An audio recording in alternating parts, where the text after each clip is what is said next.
আজ কয়টা দিন কোরবানি গোশ খাতে খাতে মুখি জন্য আর অরুচি ধরে গেছে। আর জিবেটার জন্য শুধু এরম একটা জাল জাল বত্তার দিকে টানতেছে। আর এই বত্তাটা বানাতে কিন্তু একটু কষ্ট হবে না। পাটাই বাটা ছাড়াই কিরাম পাটাই বাটা বত্তা বাটা বানাতে হয় তারই গোপন একটা পদ্ধতি তোমাকে শিখিয়ে দিবানে। সে পর্যন্ত ধৈর্য ধরে ভিডিওটা একটু দেখতে থাও। তা প্রথমে কয়টাই যে পটল নিয়ে নিছি আর এই পটলগুলো এখন ছুলে এক সাইডে থুয়ে দিচ্ছি। এরপরে আমি কয়টা মাছের লেজ নিয়ে নিছি। আর লেজগুলো যেহেতু ছোট ছোট এই জন্যই সাইডে ফার্স্টটা নিয়ে নিছি। আর তার মাছের লেজগুলোই লবণ হলুদ মাখাই এটাও আমি এক সাইডে রেখে দিচ্ছি। এরপর চুলায় একটা প্যান বসাই দিচ্ছি, ফ্রাই প্যান। আর এর মধ্যে খানিকটা একটু তেল দিয়ে নিচ্ছি। এই জায়গায় একটা টিপস আছে, ভালো করে খেয়াল করে দেখলেই তোমরা বুঝতে পারবা না। এই ধরনের ফ্রাই প্যানে মাছ ভাজতে গেলে সামান্য একটু লবণ ছিটাই দিতে হয়, তাহলে আর এই যে মাছ ভাজতে গেলে এই ফ্রাই প্যান কিংবা কড়াইতে মাছগুলো লেগে যায় না, কত সহজেই উল্টানো যায়। দেখো এখন আমার মাছগুলো ভাজা হয়ে গেছে, এটা আমি তুলে নিচ্ছি।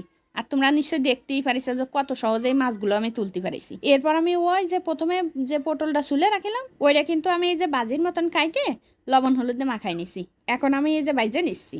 তা পটল ভাজতে কিন্তু খুব বেশি একটা সময় লাগে না, এটা তাড়াতাড়ি ভাজা হয়ে যায়। এই যে এখন আবার কয়টা রসুন দিয়ে পটলের সাথে বাইজে নিচ্ছি এই রসুনগুলো। আর পটল দিয়ে আর মাছ দিয়ে এই বত্তাটা যে এই রামফাইন লাগে কি যে মজা আইছে তা তোমাকে কয়ে বুঝতে পারবো না তোমরা যদি না করে খাও। তা আমার পটলগুলো ভাজা হয়ে গেছে আর এইগুলো তুলে এক সাইডে রেখে দিছি। তাই এখন এই যে 5-6টা মতন শুকনো জাল এই একই ফ্রাই প্যানে দিয়ে একটু নাড়ে ছেড়ে ভালো করে বাইজে নিচ্ছি, যেন পুড়িয়ে না যায় এদিকে আবার একটু খেয়াল রাখতে হবে না। এরপরে আমি কয়টা কাঁচা পেঁয়াজ দিয়ে হালকা নাড়াচাড়া করে নামাই নিচ্ছি। পেঁয়াজটা খুব বেশি এটা ভাজার দরকার নেই, একটু কাঁচা ভাবটা চলে গেলেই হবে। তোমাকে কিন্তু প্রথমেই কইছি যে পাটাই বাটা ভর্তাটা কিন্তু আমি পাটাই বাটবো না, তা এইভাবেই কিন্তু আমি পাটাই বাটা ভর্তাটা বানাই থাকি। তা প্রথমে আমি যে শুকনো জালগুলো বাইজে রাখিলাম ওইগুলো আমি লবণ দিয়ে বেটে নিছি।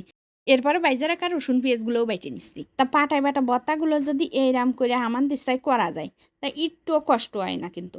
আর পাটাই বাটা ভর্তার মতন একদম অবিকল ওইরাম স্বাদ পাওয়া যায়। তাই এখন এই যে আমি যে মাছের লেজগুলো বাইজে রাখিলাম ওইগুলো দিয়ে দিচ্ছি। আর মাছের কাঁটাগুলো এর মধ্যে আমি এক ফাঁকে বাইছে নিয়েছি। এখন ভালো করে এই মাছটাও বাইটে নিচ্ছি। এতদিন গোশ খেয়ে খেয়ে জিভের রুচিতে যে বাটা পড়েছে, এই ভর্তাটা খাল ইয়ার তুফানের গতিতে রুচি ফিরে আসবে না। এখন এই যে মাছটা কিন্তু পিরায় বাটা হয়ে গেছে, এটা আমি এখন তুলে নিচ্ছি।